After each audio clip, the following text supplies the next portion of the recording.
Muy buenas tardes, vengan todas y todos ustedes. Es un gusto para mí darles la más cordial bienvenida a nuestra primera actividad del año de la Asociación de Historiadores de Jalisco, Carmen Castañeda García, y nos congratula que esta primera actividad será una conferencia de parte del maestro Guillermo sobre un acercamiento a este recinto que nos ha albergado en estos últimos meses. El maestro Guillermo tituló su conferencia Grafías y pasados de la educación en el occidente de México, un acercamiento al acervo del Archivo Histórico de la Universidad de Guadalajara. Bueno, antes de presentarles al maestro Guillermo, les invito a seguir nuestros canales de información de la asociación. Todo este año pues tenemos todo un plan de trabajo. Nos encuentran en Facebook, Twitter e Instagram como Asociación de Historiadores de Jalisco, y también pueden acercarse a nuestra página web ashifra.org. Esto es para que se acerquen más a este proyecto, y de allí también pueden conocer nuestros estatutos. Y bien, para continuar, les presento al maestro Guillermo. Guillermo Salvador Ortega Vázquez es licenciado en Historia y maestro en Comunicación por la Universidad de Guadalajara. Sus temas de interés giran en torno a los estudios de memoria, archivos digitales, históricos y teoría sobre el archivo. Actualmente se encuentra estudiando el posgrado de Historiografía en la Universidad Autónoma Metropolitana, Unidad Azcapotzalco, y es jefe precisamente de la Unidad del Archivo Histórico de la Universidad de Guadalajara. Cuenta con diversas publicaciones, la más reciente de ellas es un artículo titulado Hallazgo, Dolor y Olvido, Tensiones del Recuerdo a través de la dimensión mental de medios de memoria digitales, el caso de archivos de la represión. Bueno, sin más, maestro Guillermo, les doy la palabra. Muchas gracias por la invitación a la asociación, y bueno, reiterar que esta Casa Zuno, el archivo histórico, es la casa de ustedes, y serán más que bienvenidos para las siguientes actividades. La charla del día de hoy formalmente también es una invitación a que conozcan el acervo que se resguarda en esta casa, y a revisar algunos de sus contenidos y problemáticas que se pueden encontrar, ¿no? Curiosamente es un archivo histórico que pareciera solamente de la Universidad de Guadalajara, pero no tiene documentos nada más de la Universidad de Guadalajara, y eso es lo que lo hace inclusive más valioso, ¿no? Y estos documentos que se agregan al fondo de la Universidad de Guadalajara están relacionados directamente con la historia de la educación, no solamente en Guadalajara, en Jalisco, sino en todo el occidente de México. Entonces, seguidamente, de manera continua decimos que es, si no el más importante, uno de los más importantes sobre la historia de la educación en el occidente de México, ¿no? El acervo, el archivo, a pesar de que tiene documentos que van desde finales del siglo XVIII, se formula, se construye, se arma por ahí de 1993. Esta será una fecha importante, el principio de los 90s, que retomaremos al final de la charla, porque es una de las grandes transformaciones en la historia de la universidad se da justamente en estas épocas, ¿no? Cuando pasamos del modelo escuela-facultad al modelo de departamentos, al modelo de centros universitarios y al modelo de red universitaria. Y entonces, en ese contexto, es que también se crea un archivo histórico, ¿no? Hay una especie de mito fundacional, que digo yo, que se relata a través de este acervo, ¿no? El lugar designado para el archivo histórico de la Universidad de Guadalajara es justamente la Casa Zuno, ¿no? La Casa Zuno ya se había donado previamente a la universidad en 1974 por la familia de Guadalupe Zuno y Carmen Arce, y había tenido diferentes digamos, dependencias universitarias que habitaron esta casa, ¿no? La primera de ellas fue el Centro de Estudios para el Apoyo a las Comunidades Rurales de Jalisco, que era un proyecto bastante interesante, ya que reunía a diferentes prestadores de servicio de diferentes áreas: agronomía, enfermería, trabajo social, medicina, etcétera, y se armaban proyectos regionales para ir a visitar diversos centros rurales de Jalisco y dotar de esos apoyos, ¿no? Hacia 1993 esta dependencia, digamos, llega a su fin y se instala el archivo histórico, ¿no? En ese entonces el primer director del archivo histórico fue el licenciado Vicente Zuno Arce, hijo de Guadalupe Zuno, y fue quien, digamos, inició esta tarea tan importante de preservar el patrimonio documental universitario, ¿no? No sé si lamentablemente o de la forma en que se seleccionó, pues decidieron que el sótano tendría que ser un buen lugar para el archivo. Los que saben de archivos saben que no, pero bueno, tratamos de tenerlo en las mejores condiciones posibles. No son muchos los recursos para mantenerlo, pero creemos que tenemos digamos, todos los protocolos necesarios para mantener nuestro archivo ad hoc, ¿no? Los fondos que integran este archivo son traídos de diferentes espacios, ¿no? La mayoría de ellos de la biblioteca pública, ¿no? Y además, obviamente, de los acervos que estaban ahí en los sótanos del actual edificio administrativo, que se trasladan acá. Y tendremos otros fondos que que se entregan por donación, específicamente 2 fondos personales y un fondo relacionado con movimientos estudiantiles, ¿no? Entonces tenemos 7 fondos documentales que van desde el siglo XVIII, 1791 para ser exacto, en el año del documento más antiguo que tenemos, hasta, por ahí tenemos documentos de 1994 ya, ¿no? Que es lo que la universidad nos va regresando, ¿no? Son fondos de naturaleza diversa en cuanto a sus formatos, materialidades, contenidos, pero todos tienen en común recoger la historia de la educación en el occidente de México, ¿no? Desde la Nueva Galicia hasta el actual estado de Jalisco. Justo lo que les comento es que esta diversidad de fondos documentales nos permiten reconocer las diferentes fases históricas de la educación en Jalisco, especialmente de la educación superior, aunque no por ello debemos olvidar que tenemos algunos fondos documentales relacionados con escuelas como el Liceo de Varones, el Liceo de Niñas, la escuela secundaria para varones que en algún momento perteneció a la Universidad de Guadalajara. Entonces hay diversos secciones, series documentales que hacen referencia a niveles previos de educación, aunque la mayor parte es la educación superior, ¿no? Y iniciamos con, ahí tienen ustedes el documento más antiguo que resguardamos, que es la cédula real de la elección de la Real Universidad por mandato del rey Carlos IV, firmada en noviembre de 1791. Sin embargo, la universidad iniciará labores hasta 1792. Desde el año pasado hemos tratado de recuperar aunque sea una copia digital, de los libros de trámites que se tienen en el municipio de Guadalajara relacionados con la instalación de la Real Universidad.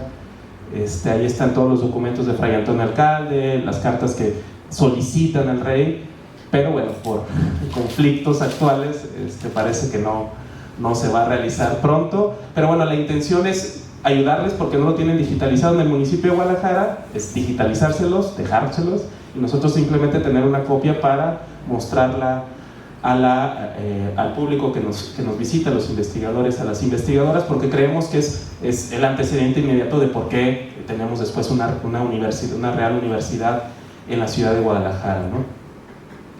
Este fondo documental contiene información, digamos, del precedente de la Universidad de Guadalajara. Si quieren, ya después discutimos si la Real Universidad es la Universidad de Guadalajara o es otra institución. Hay diversos matices y es parte de la exposición que les quiero mostrar. Inicia actividades en 1792 en lo que ahora es la Biblioteca Iberoamericana y en el Centro Histórico de la Universidad de Guadalajara, lo que era antes el Colegio de Santo Tomás, ¿no? Toman esta parte de los vestigios de las instalaciones jesuitas, lo transforman en esta universidad y bueno, será inclusive un edificio simbólico para la educación para la historia de la educación de Guadalajara, ¿no? De todo el trayecto desde la época virreinal hasta la actualidad, cuando está relacionado con instituciones educativas o culturales. Los documentos que se resguardan en este fondo dan testimonio del modelo educativo adoptado, los problemas administrativos que eran bastantes, y la organización de cátedras, ¿no? Que profesores daban ciertas cátedras, los cambios de rectores, etc., ¿no? El alcance de este fondo, desde mi muy particular punto de vista, radica en el estudio de las instituciones educativas coloniales, pero sobre todo de la profesionalización escolar y desarrollo cultural de la Nueva Galicia en el siglo XVIII y XIX, ¿no? Recordemos que buena parte de los documentos y de las peticiones que se hacían a la corona para instaurar esta universidad estaban relacionadas con esta fuga de alumnos, hombres, que eran los que estudiaban en ese momento, que se iban a la Ciudad de México a estudiar, a profesionalizarse, y pocos regresaban, ¿no? Entonces, la pujanza de una ciudad tan comercial como Guadalajara en este momento requería de estos profesionistas que poco a poco se fueron integrando a las tareas de la universidad y de la ciudad, ¿no? Lamentablemente, bueno, no lamentablemente, simplemente por cuestiones históricas, en 1821 la Real Universidad llega a su fin con la consumación de independencia, ¿no? Entonces era un periodo breve para la tercera universidad en ese entonces que había en la Nueva España. Ya estaba la Pontificia, estaba la de Yucatán, si mal no recuerdo, y después vendrá la Real Universidad de Guadalajara, ¿no? Tendrá un modelo salmantino, es decir, tomado de las constituciones de la Universidad de Salamanca en España, donde los rectores son elegidos por los profesores y las autoridades, ¿no?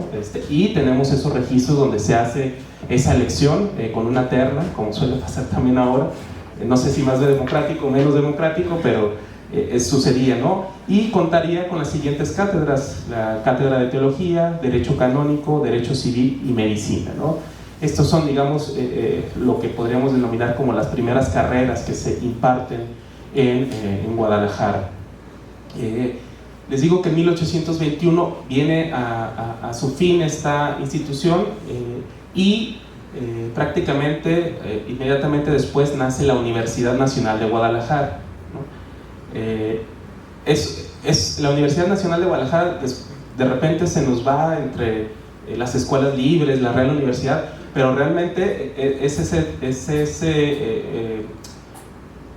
esa institución que transiciona durante el siglo XIX y que disputa políticamente con su modelo educativo, disputa, digamos, la administración escolar con el Instituto de Ciencias, ¿no? Aquí se da, nosotros no tenemos muy pocos documentos del Instituto de Ciencias, pero hay un tema ahí para revisar y para futuras investigaciones, de esta pugna entre el modelo liberal y el modelo conservador que se daba entre la universidad y el Instituto de Ciencias, ¿no? Siendo la universidad más apegada al modelo conservador, ¿no? de ese momento. En este fondo, por ejemplo, tendremos los documentos, los exámenes que realiza Mariano Otero para titularse, entre otros personajes, y además a través de la difusión de las cátedras es interrumpido. Por ahí tenemos documentos hasta 1856-57, pero debido a estas interrupciones entre el Instituto de Ciencias y la Universidad de Guadalajara, la Universidad Nacional, se tendrán estos elementos. Y prácticamente cuando arranca sus labores, después de 1821, más o menos 1822 ya tenemos documentos, es el mismo modelo de la Real Universidad, ¿no? Es para darnos cuenta cómo estas temporalidades en 1821 es la independencia y entonces cambia el modelo, cambiamos a un modelo soberano. Bueno, en las instituciones educativas se da gradualmente, ¿no? Incluso lo podemos observar en la materialidad del archivo. Los mismos libros que dejaron la Real Universidad dejaban pasar 2 hojas y entonces era la Universidad Nacional, ¿no? Es para darnos cuenta de cómo desde la perspectiva archivística hay un cambio muy lento, muy gradual en la transición de las instituciones virreinales a las instituciones republicanas o del México del siglo XIX. La Declaración de Soberanía Nacional de 1821 obligó a los miembros de la universidad a juntar las constituciones nacionales y estatales, por lo que desapareció el juramento de lealtad al rey dentro de las titulaciones que había en nuestros documentos. aunque parezca extraño, que es lo que les comentaba, por 3 años las autoridades universitarias continuaron con el mismo reglamento y con el mismo funcionamiento que la Real Universidad de Guadalajara, ¿no? Digamos, dentro de estas temporalidades largas, medianas, cortas, bueno, aquí se atraviesan estas contradicciones que parecieran ser, ¿no? Esta Universidad Nacional, les decía que competía con, digamos, políticamente con el Instituto de Ciencias, y tanto los conflictos políticos como incluso los conflictos bélicos que hay en la primera mitad del siglo XIX en Guadalajara mantienen una vida interrumpida de la institución, ¿no? Y eso lo vemos a través de los documentos, y esa será, supongo, una de las causas para que hacia la mitad del siglo XIX se empiecen a formar estas escuelas libres, ¿no? La escuela de medicina, la escuela de jurisprudencia, la escuela de ingeniería, ya no bajo un modelo de universidad, sino de manera separada, autónoma, ¿no? Y en este acervo del archivo histórico también tenemos esta información, ¿no? Digamos, de una manera lineal vamos recorriendo la historia de la educación superior en la Nueva Galicia y en Jalisco, y tendremos el Fondo de Instituciones Educativas de Jalisco, ¿no? Con la clausura de la Universidad Nacional de Guadalajara surgen estas primeras escuelas a mediados del siglo XIX. Destaca, por ejemplo, por su cuantía en el archivo, los documentos del Liceo de Varones, ¿no? Tenemos decenas de libros relacionados con calificaciones de los chicos que estudiaban en el Liceo de Varones, sus programas de estudio. En su conjunto, todo este acervo atesora información y testimonios para conocer los procesos de institucionalización y diversificación de los estudios superiores en Jalisco, ¿no? En este fondo documental, por ejemplo, podemos acceder a conocer a las primeras mujeres profesionistas de Jalisco, ¿no? Que se titulan de la Escuela de Farmacia a finales del 19, principios del 20, y si mal no recuerdo serán, por ahí Durruti tiene el dato, de las primeras mujeres a nivel nacional que se titulan como tal, ¿no? Incluso antes que la Universidad Nacional. Es parte de la riqueza que hay en este fondo. Encontramos estas secciones, no solamente son escuelas, también hay instituciones culturales y científicas que serán otro derrotero para la investigación. Está la Escuela de Medicina, la Escuela de Farmacia, la Escuela de Jurisprudencia, la Escuela de Ingeniería, la Escuela Dental de Jalisco, la Escuela Comercial e Industrial para Señoritas, que es otro de estas secciones que poco han sido exploradas, o sea, que creo que falta más investigación. El Liceo de Niñas también tenemos el Liceo de Varones y el Liceo de Niñas, la Escuela Normal, el Liceo de Varones y la Biblioteca Pública y el Observatorio Meteorológico, ¿no? En la Biblioteca Pública tendremos algunos inventarios del siglo XIX relacionados con la administración de la biblioteca pública, nombramientos de directores, etc. En ese tiempo la biblioteca pública, si mal no recuerdo, estaba en lo que ahora es el Museo Regional, en uno de los pasillos del Museo Regional que dan hacia el Congreso, y el Observatorio Meteorológico, que será un acervo que también le daremos continuidad, porque en la Universidad de Guadalajara, cuando se funda, retoma las instalaciones del Observatorio Meteorológico que están en Avenida Vallarta, y se integrarán, ¿no? Entonces es riquísimo esta parte porque se diversifican las actividades profesionales y se institucionaliza, por ejemplo, el estudio meteorológico, ¿no? Por ahí les compartiré algunos documentos. A mí siempre me ha interesado, digo, no me da el tiempo, pero observando los programas de estudio del Liceo de Varones y del Liceo de Niñas, hacer una aproximación desde el género, ¿no? Los chicos del Liceo de Varones prácticamente vivían ahí, sino por ahí hay recortes y reportes, perdón, de la asistencia de los chicos desde las 8 de la mañana hasta las 6 de la tarde, más de 15 materias, alemán, por ahí en algún momento se decía equitación, no sabemos si se dio esa clase, pero bueno, latín, derecho romano, historia, valores, y luego vemos el plan de estudio del Liceo de Niñas, ¿no? Donde se enseñaban más bien cuestiones relacionadas con la economía doméstica, ¿no? Religión y moral cristiana, gramática, música, dibujo, historia general, geografía, aritmética y teneduría de libros, francés, elementos de higiene y de medicina doméstica, urbanidad y economía doméstica, educación física, ¿no? Entonces, creo que hace falta o está la puerta abierta para hacer un estudio comparativo en este tipo de planes de estudio, no con la mirada actual, sino con la perspectiva del siglo XIX, ¿no? ¿Qué ciudadano y qué ciudadanos se estaban formando en estas instituciones, en estos liceos, que más o menos era lo que ahora conocemos como secundaria preparatoria, y que el Liceo de Varones estaba en el Museo Regional, el Liceo de Niñas en algún momento estuvo a un lado, en lo que ahora es el Templo de San Diego de Alcalá, a un lado está una escuela, bueno, esa era la sede del Liceo de Niñas durante algún momento, ¿no? ¿Qué otros documentos encontramos en el Fondo de Instituciones Educativas? Bueno, pues este registro de observaciones que hacía el Observatorio Meteorológico de humedad, temperatura, y hay otro tipo de gráficas, ¿no? Yo no las puedo leer, no las comprendo, pero digamos, digo, es una de las conclusiones de esta charla, pero el tipo de documentos que se resguardan en este acervo no solamente nos da para generar investigaciones o temas relacionados con la historia de la educación, sino también con la historia de la ciencia, ¿no? Y ahí está el debate, una historia biográfica, también hay documentos de Severo, Maldonado, de José María Arriola, está su expediente, que son grandes científicos que se involucraron en el desarrollo de la ciencia desde finales del XIX hasta primeras décadas del siglo XX. Este Fondo de Instituciones Educativas también tiene una parte de lo que es la Escuela Preparatoria de Jalisco. Recuerden que la Escuela de Preparatoria de Jalisco es una de las obras de Manuel M. Llegues, 1914, y tendrá su continuidad después en la Universidad de Guadalajara. Entonces digamos, para consultar la historia de la Escuela Preparatoria de Jalisco hay que inmiscuirse en estos dos grandes fondos, uno previo a la inauguración de la universidad y otro posterior. Y así es como llegamos al Fondo Universidad de Guadalajara, que es el más extenso del archivo. Todavía no lo acabamos de revisar, todavía no lo acabamos de clasificar, de digitalizar.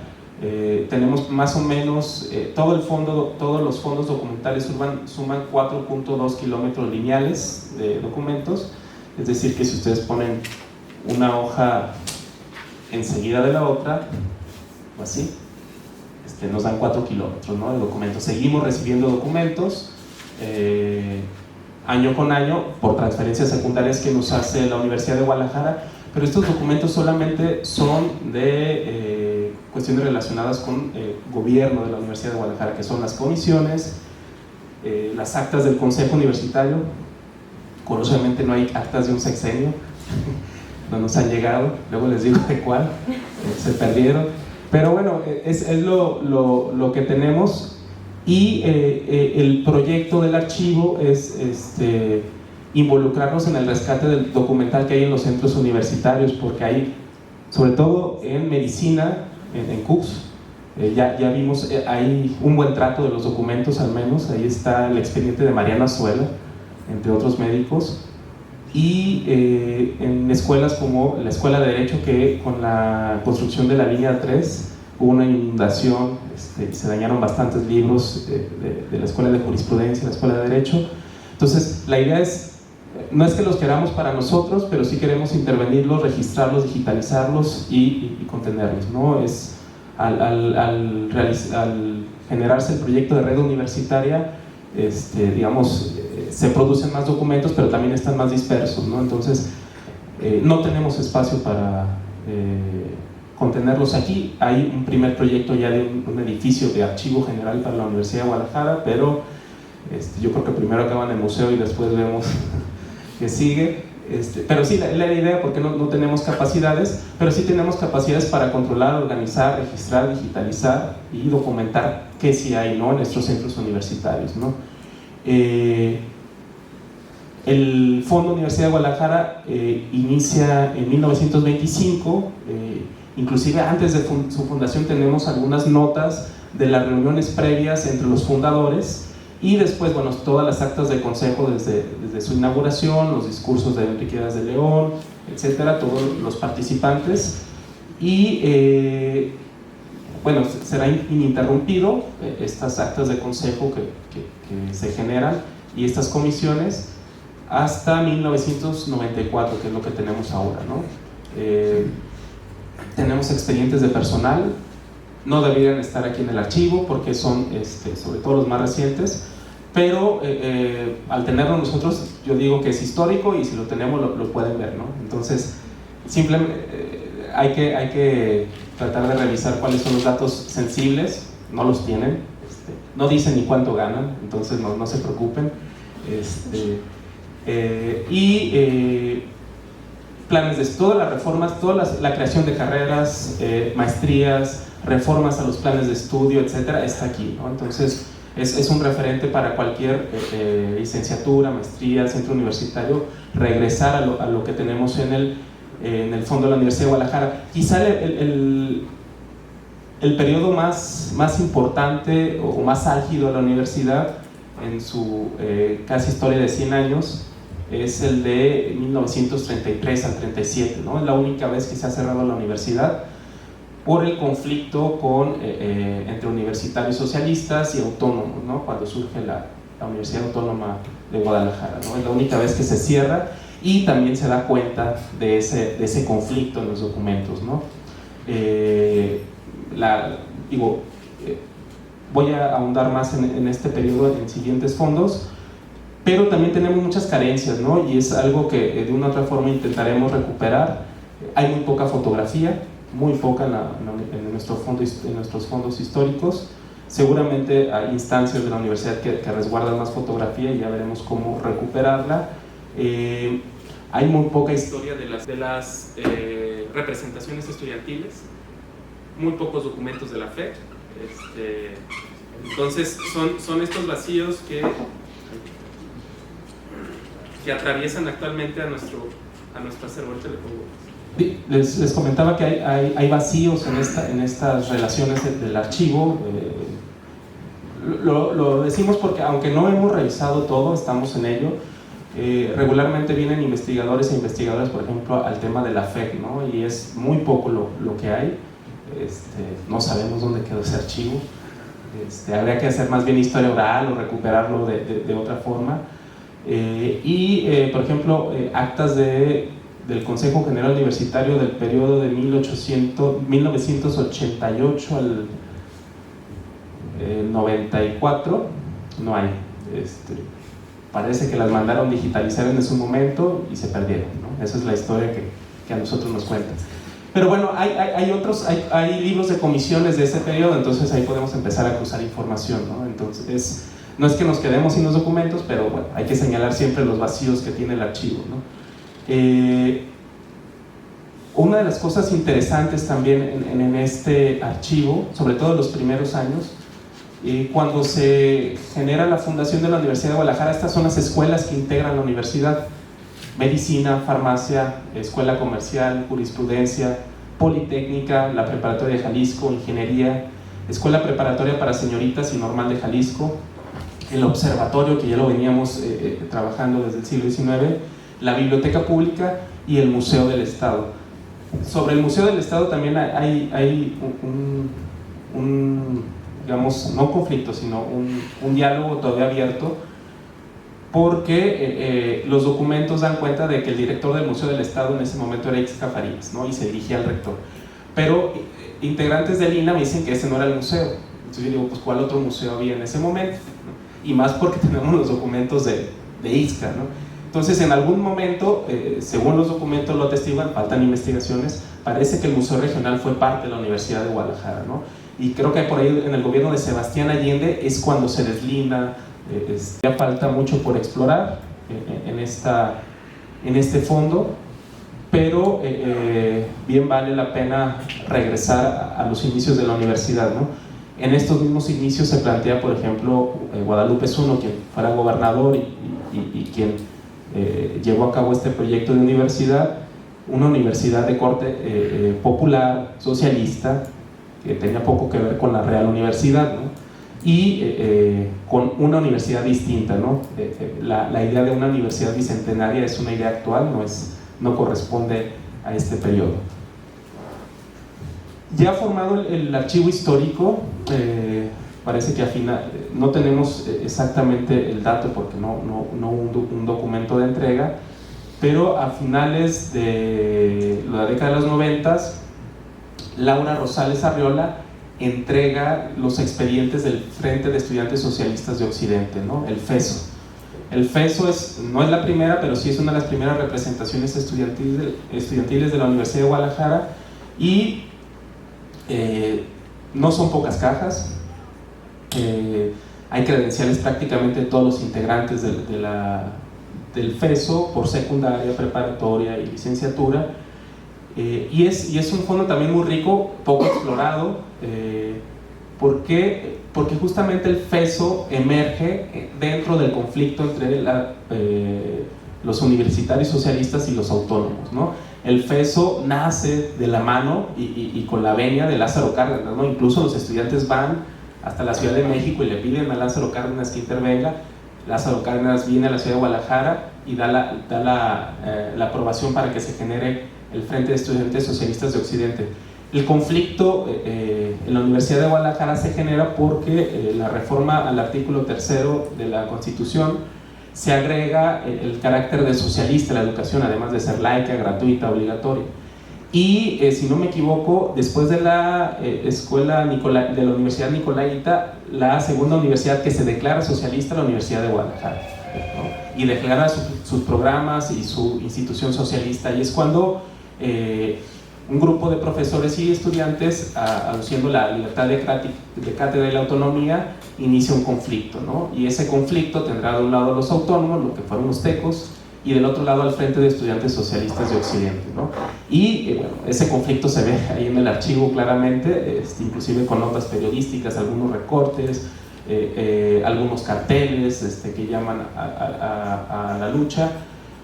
Y por otro lado, además de dar cuenta de la organización y la estructura del Frente de Estudiantes Socialistas, de sus actas, de cómo trabajaban, el fondo documental nos da cuenta de la relación que establecieron los estudiantes con otros grupos políticos, con grupos de sindicatos, con obreros, con campesinos, con los que hacían alianzas, ¿no? Incluso recuerdo muy bien un oficio que apoyaban una huelga de los primeros taxistas de Guadalajara, y entonces se agregaban a las huelgas de los taxistas, ¿no? Y además, no solamente en una escala regional, sino que apoyaron a otros grupos estudiantiles a nivel nacional, y además en el nivel internacional, ¿no? Recuerden que en este periodo la Guerra Civil Española estaba en su apogeo, y 3 alumnos de la Escuela Preparatoria de Jalisco se van a Madrid a luchar con los republicanos, mueren en Madrid, pero se van como parte del Frente de Estudiantes Socialistas, ¿no? Entonces, el alcance de esta organización estudiantil es internacional, podríamos decirlo, e incluso ellos publicaban un diario, un medio oficial de comunicación que era el Fuego, se llamaba. Tenemos muy pocos ejemplares, pero parecía que había un intercambio con otras universidades de estos medios impresos, ¿no? Y tenemos algunas publicaciones francesas, algunas publicaciones de Estados Unidos con organizaciones estudiantiles, ¿no? Entonces da cuenta de estas redes previas a los 68, de cómo los estudiantes se estaban organizando en esa parte previa, y creemos que es un antecedente de lo que sucedería décadas después en México, ¿no? Entonces es un fondo bastante rico y todavía les digo poco explorado, ¿no?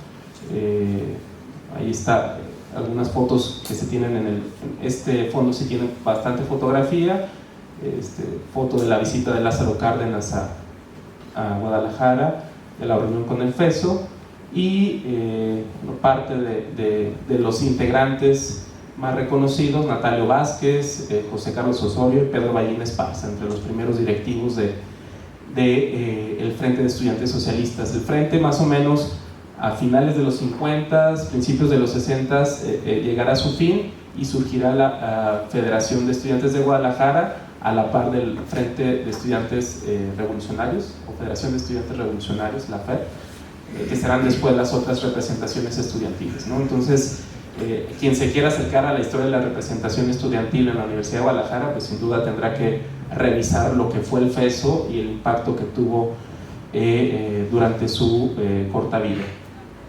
Después tenemos dos fondos documentales que son personales, ¿no? Y eso hace mucho más rico el acervo, ¿no? Porque ya no se trata solamente de documentos institucionales, sino de documentos que tienen que ver con relaciones familiares, con correspondencia, etcétera, ¿no? El primero de ellos es el Fondo José Guadalupe Zuno, que se dona junto con la casa. Yo tengo tuve la oportunidad de trabajar este fondo a profundidad. Tengo mis dudas y pienso que por ahí los familiares que estaban trabajando directivos por ahí sacaron algunos documentos, fotografías, etcétera. Pero bueno, nos queda un fondo bastante rico, con documentos que dan cuenta de la historia política, historia cultural de Jalisco, porque José Guadalupe Zuno debe de ser uno de los personajes claves para comprender el siglo XX en Jalisco, ¿no? Específicamente en Guadalajara, siendo diputado, presidente municipal, gobernador, etcétera, ¿no? Entonces vamos a encontrar una larga lista de documentos bastante interesantes. Recuerdo, bueno, y también es una evidencia de cómo antes la administración pública manejaba los archivos, ¿no? Porque si eras presidente municipal te llevabas tu archivo. Fue director del Museo Regional de Guadalajara y se trajo el archivo que él tenía acá. Lo tomó como archivo personal, ¿no? Entonces, gracias a ello, por ejemplo, podemos ver las obras que se hicieron en el Lago Azul cuando era presidente municipal, el primer zoológico que hubo en Guadalajara. Hay una fotografía ahí bastante interesante de cómo se les escapó una pantera. Y podemos relacionar este fondo, para quienes estén interesados en la historia intelectual, con la biblioteca que donó. ¿Por qué?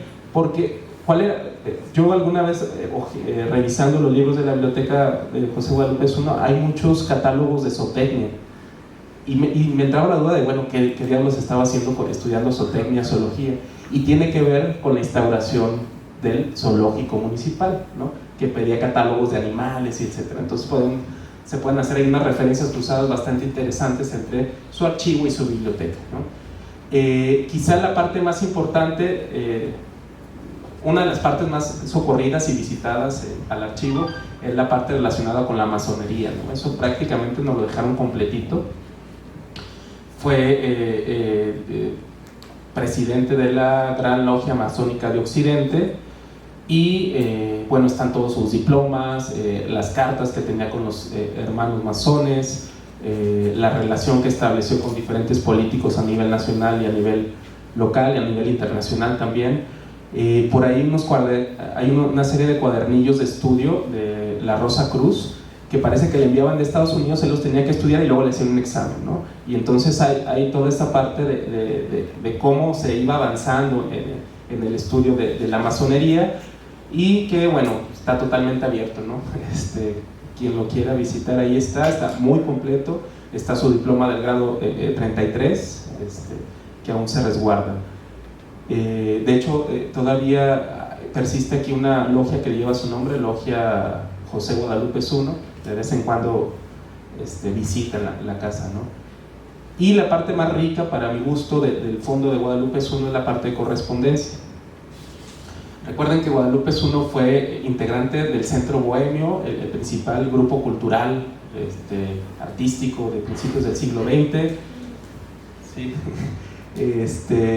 Bueno, fue gobernador, fue presidente municipal, diputado, director del Museo Regional, entre otras cosas. Entonces, con el personaje que ustedes piensen del siglo XX, en materia política hay carta, ¿no? Tenemos cartas de Lázaro Cárdenas, de Obregón, de Calles, del doctor Atl, porque también en la parte artística se movía. Era amigo casi hermano de David Alfaro Siqueiros. De hecho, hay anécdotas de la familia que cuando se realiza el primer atentado contra León Trotsky en la Ciudad de México, Siqueiros escapa de la Ciudad de México y se resguarda por algunos días aquí en la casa, para después ir hasta Ostotipaquillo, si no me equivoco, donde se presume que había murales de él y que formó un sindicato.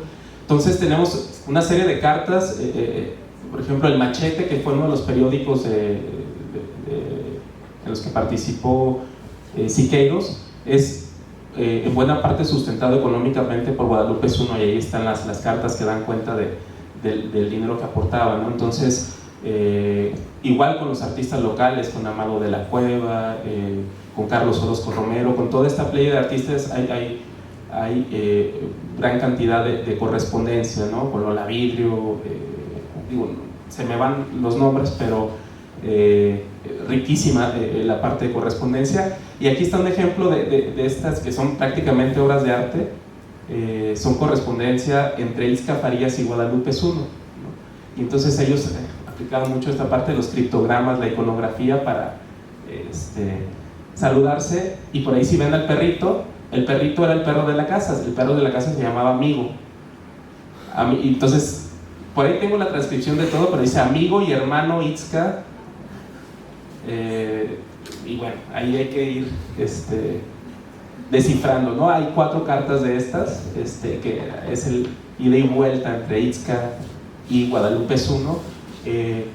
Entre muchas cosas, Guadalupe Zuno era caricaturista, quizá, también era pintor, tiene un mural en el Museo Regional, pero me parece que lo mejor logrado él está con la caricatura política, ¿no? Entonces por eso es que también tenemos caricatura ahí algunas en el fondo, sus propios libros. Hay un interés también particular de Guadalupe Zuno por la ecología, ¿no? Por el rescate del bosque de la primavera, se declara ecologista, etc.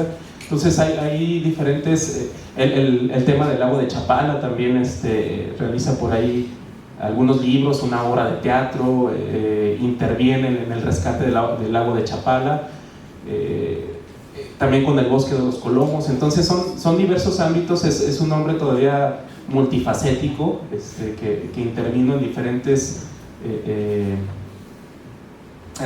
planos de la vida pública de Jalisco, y por ello se vuelve importante.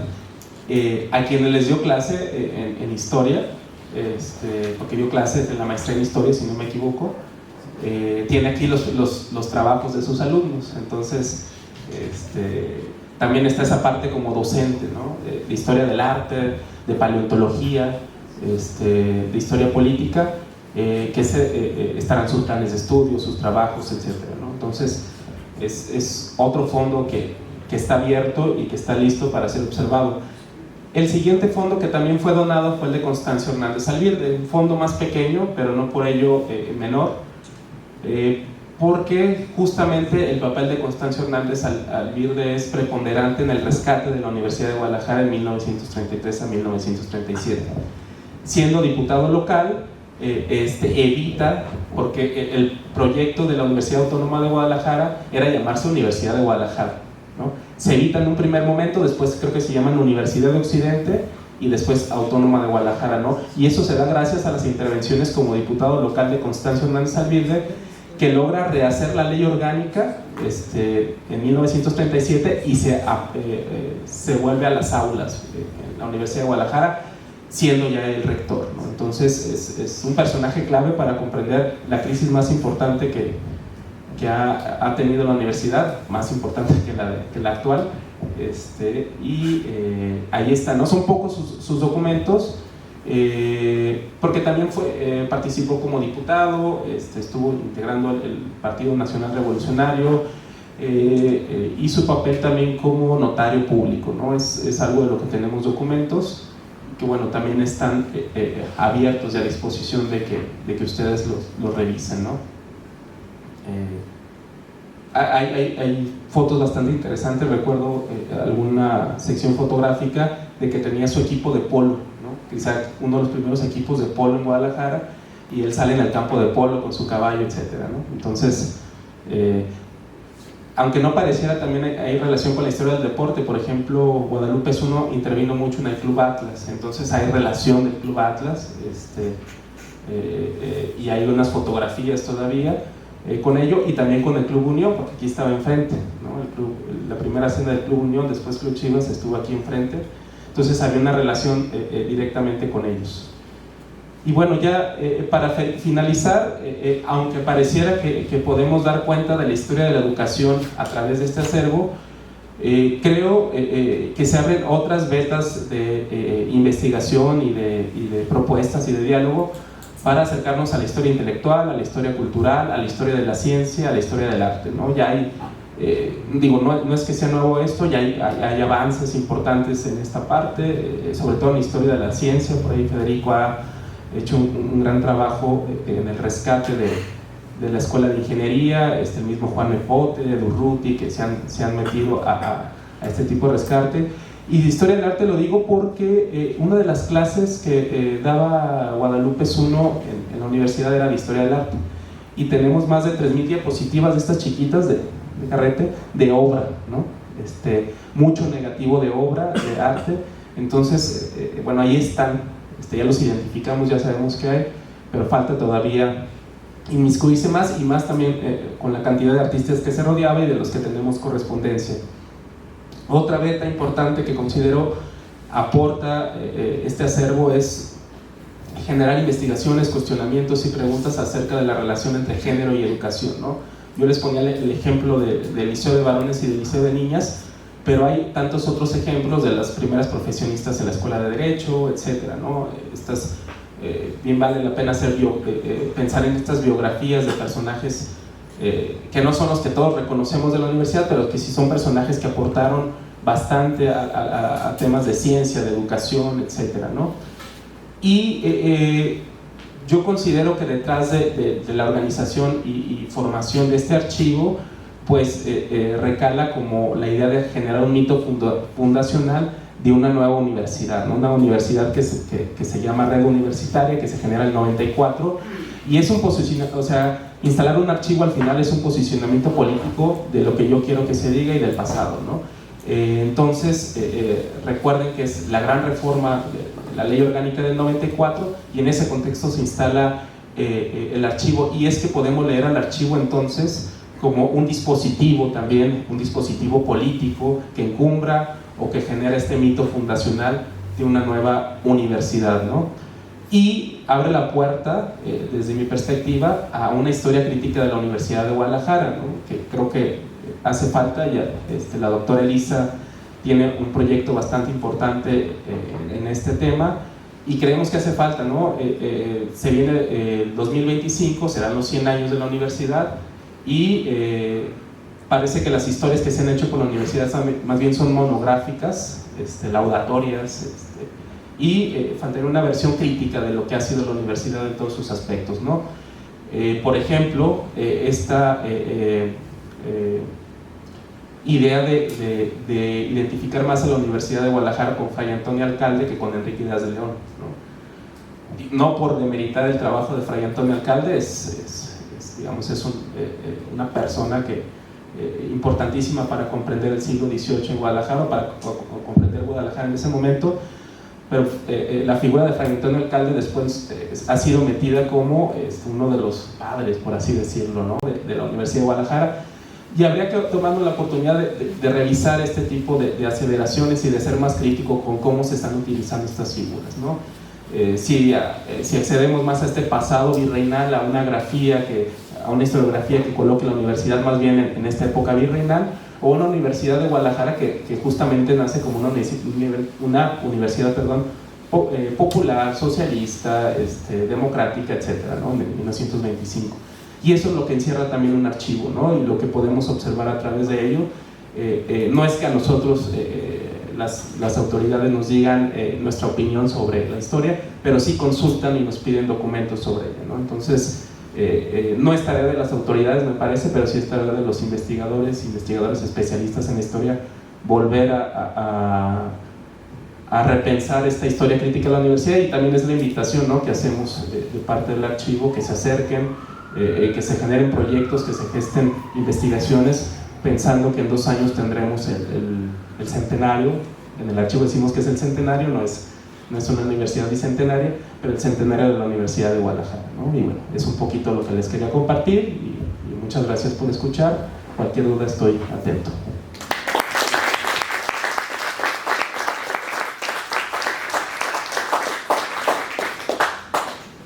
Muchas gracias, maestro Guillermo, por este interesante recorrido. Antes de dar un espacio a preguntas y comentarios, recordarles que esta conferencia se está grabando, posteriormente la pueden volver a ver en la página de YouTube de la asociación, al igual que todos los eventos pasados, todos por aquí lo pueden percibir. Y si conocen a alguien que esté interesado o interesada en el tema, le pueden compartir este video. ¿Alguien tiene alguna pregunta? Buenas tardes, muchas gracias. Solo dos comentarios. Empiezo de atrás para adelante.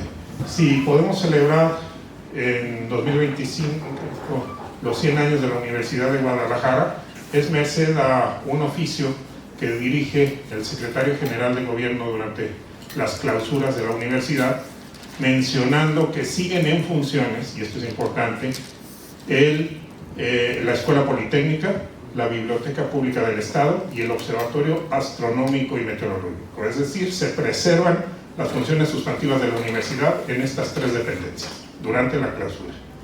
Y de ahí me desprendo a la segunda observación, que es nada más de forma. Sería conveniente para prevenir las,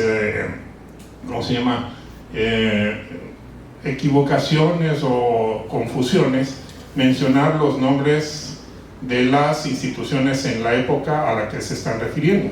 Entonces, el Observatorio Astronómico y Meteorológico del Estado, inaugurado el 2 de abril de 1889, es el que se integra a la Universidad de Guadalajara. En ese sentido, sería más adecuado mencionar el nombre completo del fondo documental, toda vez que hay una pléyada, y eso abre también el campo para los interesados en historia de la ciencia, de observatorios, tanto oficiales como particulares, tanto astronómicos como meteorológicos, que funcionaron de la transición del siglo XIX al siglo XX en Guadalajara. Y sería cuanto. Gracias. Muchas gracias, Guillermo, por la conferencia. Y yo creo que sería interesante, si no es demasiado pedir, que hablaras un poco del trabajo que se está haciendo para la digitalización y también este concepto que tiene la actual administración del archivo de que los fondos son consultables, que yo creo que es algo muy importante para todos los interesados en el tema. Justo preguntarte también de qué porcentaje hasta el momento se cuenta digitalizado, pero sobre todo como ver esta importancia archivística que se ha tenido hacia este acervo. Creo que, o sea, si bien condensa toda la importancia que tiene de la historia de la educación, pero también parte de esta riqueza que tiene el trabajo archivístico que hay detrás. Tenemos este acercamiento, aparte pues todo el trabajo, toda la gestión documental que ha habido detrás. Mencionabas que están en proceso de clasificación del fondo documental más grande que tiene. Sí. También en qué estado se encuentra, cómo tú recibiste este archivo, cómo consideras, cuál es el estado actual, y no sé qué, si pudieras ahondar un poco más en este aspecto, se me hizo muy interesante. Sí. Se me pasó toda la parte archivística, perdón. Gracias por los comentarios, Ruti. Y digo, son elementos que se nos heredaron así, y es importante volver a revisar y corregir, ¿no? este tipo de puntualizaciones. En el archivo actualmente tenemos 7 fondos documentales. 6 fondos documentales están totalmente digitalizados y de libre acceso, y lo pueden hacer desde su casa, ¿no? Todos los PDFs están abiertos, archivohistórico.udg.mx, ¿no? Les va a pedir que se registren con un correo y que digan para qué lo quieren consultar. No vamos a hacer nada con sus datos, es simplemente generar nosotros una estadística de qué se está consultando. Si tuvieran algún problema con un documento que no se ve, nomás nos escriben un correo y nosotros se los mandamos digitalizados sin ningún costo, ¿no? O sea, ya no hay costo por digitalizar en nuestro archivo, porque no tenemos digitalizado todos y porque entendemos que es un archivo público y que se debe a ello, ¿no? Entonces, sí, administraciones anteriores era un poco batallar para consultar, y solamente te daban lo que querían que vieras, ¿no? Pero creo que no esta administración, sino administraciones previas han ido poco a poco abriendo, ¿no? Lo que hemos apostado nosotros es, y teniendo como marco las normas mexicanas, la Ley General de Archivos, la Ley de Archivos del Estado de Jalisco, es que al ser un archivo histórico y un público, está abierto, ¿no? Ya no necesitamos oficios de parte de sus coordinadores de carrera o de alguien que nos diga que que están avalados para venir a investigar. Solamente necesitamos una identificación que llenen un formato y punto, no les vamos a pedir otra cosa porque es público, ¿no? Y si lo quieren hacer en su casa, pues también está más a gusto, ¿no? 24/7, sin problema. El porcentaje de avance en digitalización, digamos, si es por los fondos documentales, pues tenemos 6 fondos totalmente digitalizados, pero la trampa es que el 7º fondo es el Fondo Universidad de Guadalajara y es el más grande, ¿no? Lamentablemente durante mucho tiempo este fondo estuvo organizado por miscelánea, o sea, había de todo. Quienes saben del tema archivístico saben que no se puede clasificar por misceláneas, ¿no? Tenemos que revisar todo. Entonces, la apuesta desde el año pasado es revisar documento por documento, integrar expedientes y describirlos, ¿no? La descripción y catalogación de nuestro archivo corresponde a normas internacionales de la archivística, la norma ISAT, y la digitalización también corresponde a normas de digitalización internacional, los protocolos que nos ayudan, ¿no? Tenemos un software que soporta esto, no es un software gratuito, aunque la idea es que generemos un proyecto, un software propio de la Universidad de Guadalajara y que este software se pueda después replicar en otras universidades, ¿no? Porque creemos que tenemos el conocimiento, tenemos la experiencia y solamente nos faltan los ingenieros e ingenieras que se animen a programar, ¿no? Este es un proyecto a mediano plazo de lo que hacemos en los archivos. En el archivo tenemos lo que conocemos como un laboratorio de digitalización con diferentes tipos de escáneres. Tenemos personas preparadas para la descripción y la catalogación. Tenemos un taller de restauración y conservación de documentos. Entonces el estado de conservación regularmente es bueno, a pesar de que estamos en un sótano, ¿no? Los cambios de clima, de temperatura, sí nos han afectado. No podemos poner un aire acondicionado como tal porque la casa no lo permite, entonces es por ahí no las ingeniamos con cierto tipo de ventiladores y con una revisión puntual. Todos los días se revisa la temperatura y la humedad de nuestros acervos, sábado y domingo también, a pesar de que no estamos. Entonces tratamos de seguir los protocolos que nos marca la ley y conociendo otro tipo de archivos aquí a nivel municipal, a nivel estatal, yo considero que en el estado de conservación y en el acceso estamos, digamos, si no somos los mejores, sí estamos totalmente abiertos y a la vanguardia, y también en archivos universitarios a nivel nacional, ¿no? Porque los conocemos y hemos tenido contacto con ellos.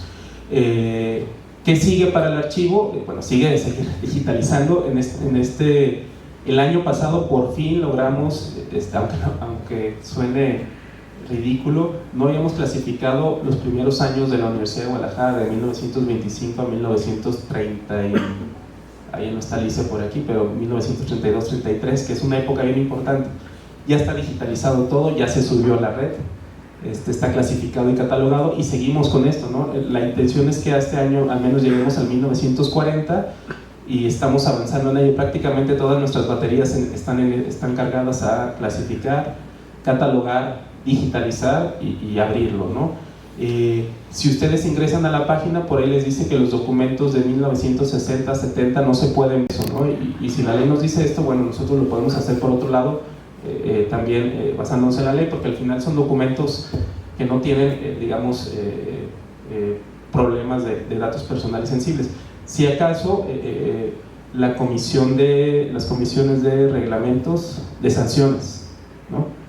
Porque luego van a ver ahí los nombres de directivos actuales que por ahí se portaban mal y los sancionaban, entonces tenemos que tener cuidado con eso, pero es lo que hay, ¿no? Y lo pueden consultar también, son archivos públicos. Hemos desde el año pasado también iniciado un proyecto de capacitación, no solamente para nuestro personal, sino estamos capacitando otras instituciones públicas en materia de archivos, ¿no? Nos tocó con la Fiscalía del Estado de Jalisco y nos tocó con la Universidad Tecnológica de Jalisco, ¿no? Capacitarlos en materia de archivo, porque creemos que también tenemos las capacidades para capacitar, gestionar recursos a partir de ello, porque tenemos pocos, e invertirlos, ¿no? Y a la par del archivo histórico, bueno, generamos actividades culturales, actividades académicas como estas, y bueno, también están abiertos, ¿no? No hay por qué cerrar la casa a la gente, no solamente en la universidad, sino cualquier persona interesada, ¿no? Ese es como el estado que guarda actualmente. Si les doy un porcentaje, tenemos digitalizado más o menos el 30%, o sea, nos falta muchísimo, pero tenemos, si vienen aquí, tenemos identificado lo que buscan, entonces se los podemos dar, ¿no? Y para quienes no lo quieren ver digitalizado, pues se les da el libro, ¿no? O sea, la digitalización al menos es una herramienta, pero no por ello se les restringe a que puedan ver los libros o las carpetas, ¿no? Porque sabemos que la experiencia, si hacen como una etnografía de archivo, es diferente venir al archivo, abrir el libro y encontrarte con un expediente que no esperabas, a consultarlo digitalmente ya catalogado, clasificado, etc., ¿no? Son experiencias distintas y bueno, estamos abiertos a ellos. También está abierta la biblioteca José Guadalupe I. También esperamos iniciar con un proyecto de digitalización de esos libros que por derechos de autor sí podemos hacerlo, y también abrirle su espacio de difusión, ¿no? No sé si responden a las preguntas.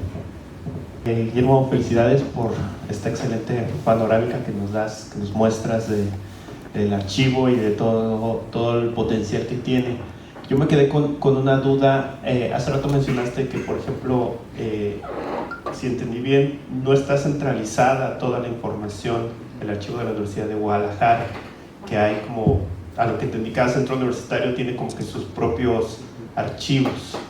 Entonces, ¿qué hay de estos archivos? ¿Se pueden consultar? ¿Dependen, digamos, de las autoridades?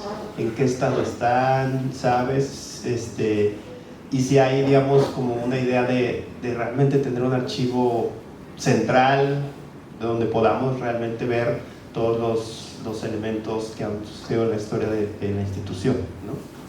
Yo tengo una pregunta que quizás desentona un poquito con tu papel como director del archivo, pero que tiene que ver con mi curiosidad por el mismo rol que estás desempeñando ahora. Entiendo cómo entrar al archivo ha impactado en tu labor historiográfica, porque veo el cambio de tema. Tuve la fortuna de seguir tu trabajo desde la licenciatura hasta ahora. Mi pregunta ahora sería, ¿cómo ha impactado tu formación como historiador en la labor de archivo? Porque pues, usualmente los historiadores estamos dialogando con archivistas o gente de biblioteconomía, entonces como que cuáles son los retos de un historiador al estar frente a un archivo histórico, cómo dialogan estas dos como facetas tuyas.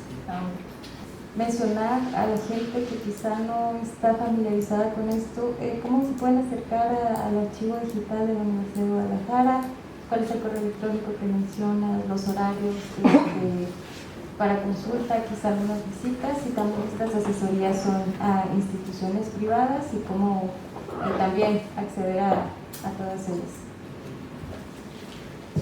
Ahorita les pongo ahí el enlace de la página. Aprovechando la pregunta que plantea Rebeca, el archivo está abierto de lunes a viernes, de 9 de la mañana a 4 de la tarde. Si por ahí se les complica ese horario, nada más nos avisan y dicen, ¿sabes qué? Quiero estar un poquito más en la tarde, les damos chance. Había prestadores de servicio que aquí se iban a las 8 de la noche, entonces siempre hay compañía aquí en la casa, no se preocupen. Y respecto a lo que decía Sebastián, es un problema, digo, ya tuvimos una reunión de archivo del Grupo Interdisciplinario de Archivos de la Universidad en noviembre pasado para ver diversos temas, ¿no? A mí, por ejemplo, me tocó que me preguntaran de la Coordinación General Administrativa. Dice, es que tenemos aquí unos planos viejos, papeles viejos de planos de inmuebles. Y les dije, bueno, pues hay que ir a revisarlos. Y en ese momento también le hablaron a la biblioteca pública y la biblioteca pública ya se hizo cargo de ellos, ¿no? Y eso significa que va a ser difícil encontrarlos, pero por ley vamos a hacer la lucha. Y se tratan de planos de Matías Geritz, el que hizo el curso, ¿cómo se llama? Salvador García de Alba. Ajá. Ajá. Entonces son prácticamente hasta obra artística en algún momento para los que estudian arquitectura moderna en Guadalajara, que están ahí. La intención es ya hay un cuadro de clasificación, hay un catálogo de disposición que le dice a la gente en la universidad qué hacer con tus documentos. Lamentablemente es muy lento la administración central para hacer esto. La gente nos habla y dice, oye, quiero tirar documentos, ¿no? o quiero, ¿a quién le doy estos documentos? No tenemos capacidad nosotros, pero sí tenemos capacidad para ir a las sedes. Llevamos al personal de conservación y restauración, les dan una plática de dónde se deben de guardar, cómo se deben de guardar, y nuestra intención es, no tenemos espacio, pero los digitalizamos, los clasificamos, los catalogamos y los abrimos, y ustedes resguárdenlos, ¿no?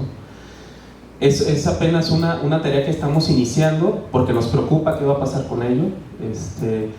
Luego pasa que vienen alumnos, oye, estoy buscando documentos de la escuela, de la licenciatura, de no sé cuál. No tenemos nosotros esos documentos, los tiene cada licenciatura. ¿Qué pasa con nos? O sea, según lo que jefes de departamento, ahora jefes de departamento decidan, ¿no?, qué hacer con ella, si es que les llegó eso, ¿no? Afortunadamente la Ley General de Archivos obliga a que se hagan entrega-recepción de los documentos que se resguardan, sean históricos o no. Entonces, esa sería una salida. Por ahí la única, hace años la Escuela Politécnica se acercó y nos donó algunos documentos, la Preparatoria de Jalisco también,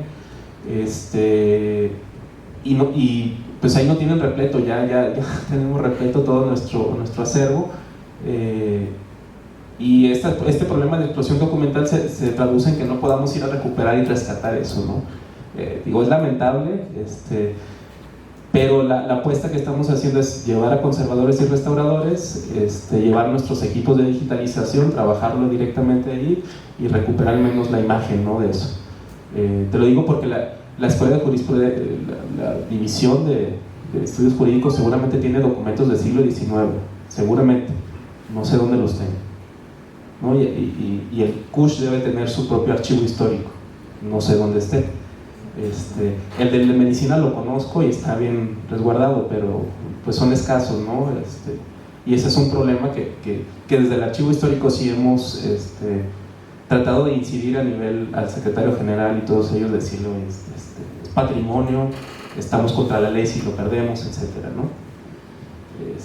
Esperemos que se den muchos rescates en este año y que podamos difundirlos, ¿no? Y respecto de la pregunta que hacía Marisa, yo la verdad no me veía en archivo, no quería ser archivista, y pues empecé en la arquidiócesis con Glafira, y poco a poco después en archivos administrativos, el archivo de la coordinación de personal también en el CUSH, y me fue llevando por ahí la profesión. Y digo, no me considero archivista porque no he estudiado la licenciatura en archivo, pero sí me he aventado ya mis varios programas de capacitación, y me gusta el perfil que he desarrollado porque me permite estar del otro lado de cuando yo era investigador y me decían que no, o cuando yo era investigador y me decía, oye, me están clasificando con las patas esto, se están catalogando, ¿no? Y me doy cuenta de la importancia que requiere una buena catalogación, una buena clasificación y la apertura, ¿no?, de tus documentos al personal, ¿no? Creo que me ha beneficiado para las dos cosas, ¿no? Ahora como archivista, directivo, pues hay una apertura, no sé si decirlo total, pero hay una apertura que venga cualquier persona, que consulte, alumno, no alumno, a cualquier persona se le recibe. Y por otro lado, como investigador, ahora de los archivos, me doy cuenta cómo la clasificación y la organización de los archivos genera un relato y una narrativa sobre un pasado, ¿no?, o sobre la historia de una institución, ¿no? La forma en que se organiza un archivo influye directamente en eso, y a lo mejor el historiador luego no ve esa organización como un primer nivel de observación que debes tener al acercarte a un documento, ¿no? Y eso creo que el archivo me ha permitido ahora pensar que los metadatos, que son estos elementos de descripción de los documentos, o sea, lo que describe el dato del dato, para mí ya son índices de relato, ¿no? Digo, hay un conflicto, todavía no lo logro bajar, pero estas condiciones tecnológicas de la digitalización también influyen en la actualización de este pasado y en la forma en que se está narrando, ¿no?, el archivo. Entonces, eso es como hasta ahora lo que he obtenido de esta relación archivo-historiador, ¿no? Y digo, ya no me da la vida para estudiar archivística, pero seguramente en algún momento me gustaría.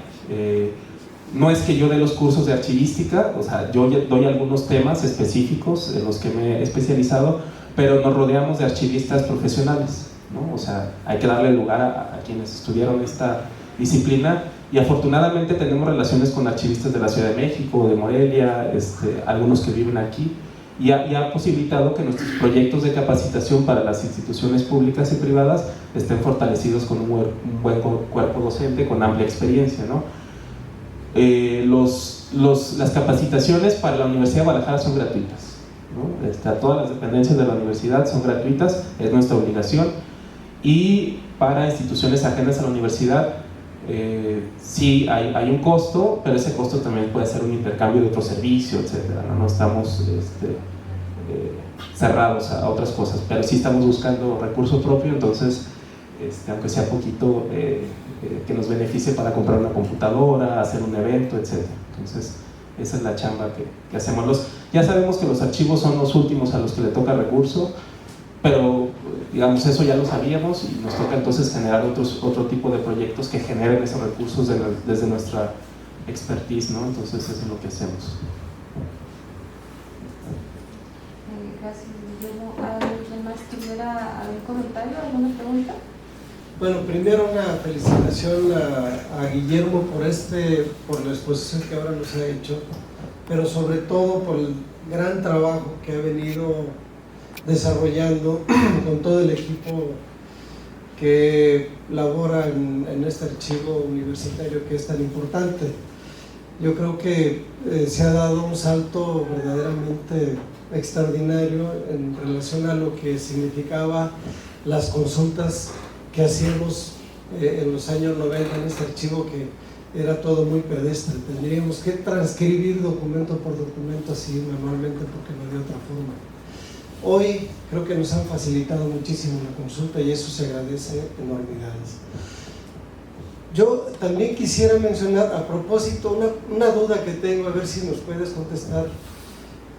En relación al Instituto de Ciencias de Jalisco, evidentemente tú lo has mencionado, hay poca información aquí.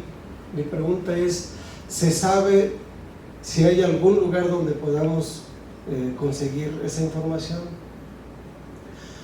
Y por otro lado, mencionar que los fondos que existen aquí en la Universidad de Guadalajara, en el archivo, se complementan muy bien, sobre todo tratándose del siglo XIX, digamos, después de, ¿qué será?, la época de la restauración de la República, por ahí, con el archivo de la Dirección de Instrucción Pública que resguarda la Biblioteca Pública del Estado. Y eso nos permite así como que hacer un ensamble muy padre entre la documentación que hay acá y otra que existe allá. Por alguna razón está allá alguna información que quizás debió estar acá. Igualmente en el ramo de educación del Archivo Histórico de Jalisco se encuentran otras partes de ese galimatías, ¿no? ¿Cómo encontrar todo? ¿Cómo armar finalmente el rompecabezas? Es como que transitar por esas tres instancias de manera básica. Creo que por ahí se pueden encontrar. Y también una pregunta que tendría yo es en relación a los archivos sobre la Escuela Libre de Ingenieros, si hay alguna pista que nos pueda llevar ahí. Hay algunas piezas están acá, ¿sí?, en el archivo histórico de la universidad. En alguna ocasión que me tocó entrevistar al ingeniero Jorge Matute Remus en la década de los 90, él me decía que gran parte de este archivo de la Escuela Libre de Ingenieros se encontraba en la antigua Facultad de Ingeniería de la UDG. Yo fui directamente a la facultad y platiqué con algunos directivos, me llevaron a algunos rincones por ahí, pero nunca encontramos ese material.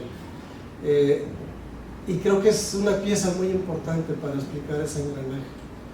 Ese engranaje me refiero a la historia de la educación superior en Jalisco, sobre todo de principios del siglo XX, hasta que surge la nueva era de la universidad. Hablar de la Escuela Libre es importante. Otra institución que de repente poco focalizamos por falta de documentos es la Escuela Libre de Jurisprudencia de la Sociedad Católica. Y no sé si existe alguna forma de rastrear la documentación relativa a esta institución, que creo que también fue muy importante desde 1870 hasta cerca de 1925, en que se reabre la UDG. Y bien, pues son muchas las dudas que me quedan, pero también es muy grato escuchar los grandes avances que se han logrado con el trabajo que han hecho y las posibilidades que ahora se prestan para las nuevas generaciones, tratándose de construir todo este engranaje que tiene que ver con la educación, la historia de la educación en general en Jalisco, que creo que el archivo histórico de la UDG se convierte en una parte fundamental. Muchas gracias.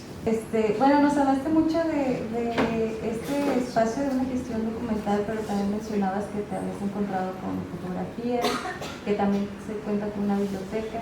Estas fotografías forman parte de una fototeca, tienen una mapoteca, ¿qué otros espacios de documentales condensa aquí en el archivo? Bueno, comienzo con esta última pregunta de Rebeca.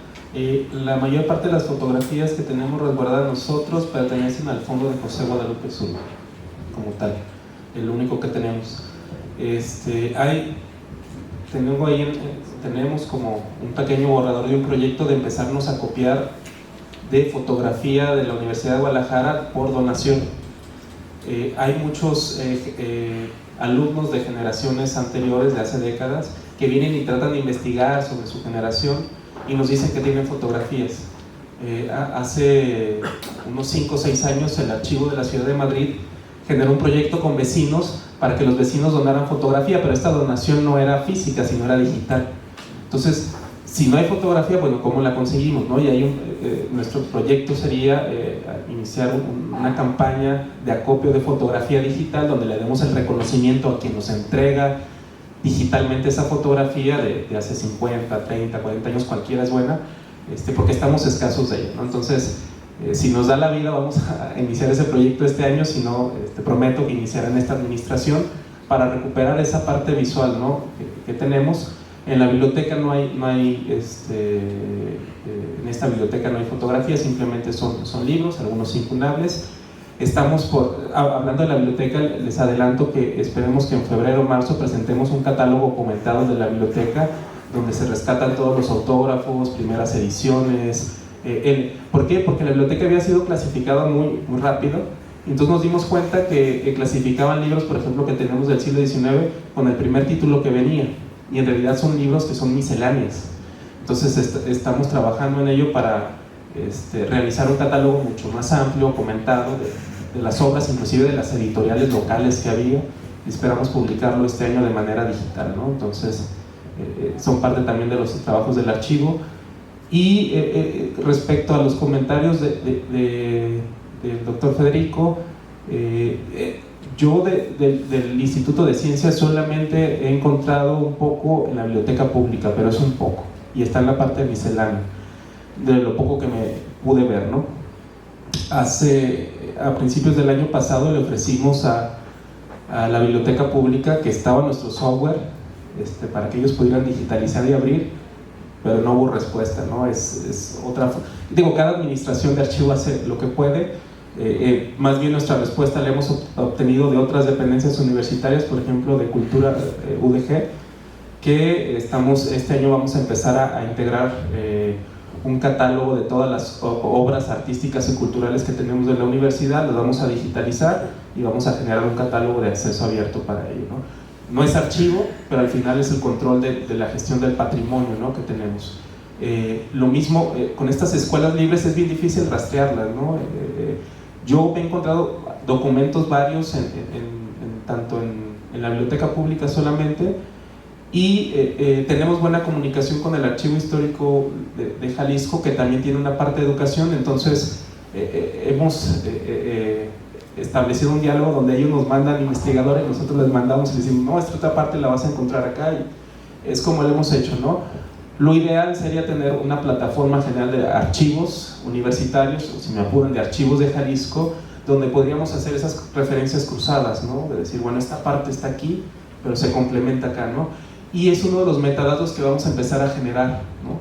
En nuestros documentos a largo plazo. Uno que diga referencia cruzada. ¿Dónde puedes encontrar más información de ello? En este archivo, en este acervo, a nivel nacional, a nivel estatal, para que el investigador entienda que es solamente una porción de lo que puede encontrar de documentos y que puede enlazarse a otros documentos, ¿no? Entonces, esa parte es un poquito de lo que yo veo como historiador, que me serviría. Ay, me dan una ficha completa del documento y aparte me dicen dónde puede haber más documentos relacionados con este tema, pues estaría genial, me hacen la tarea completa.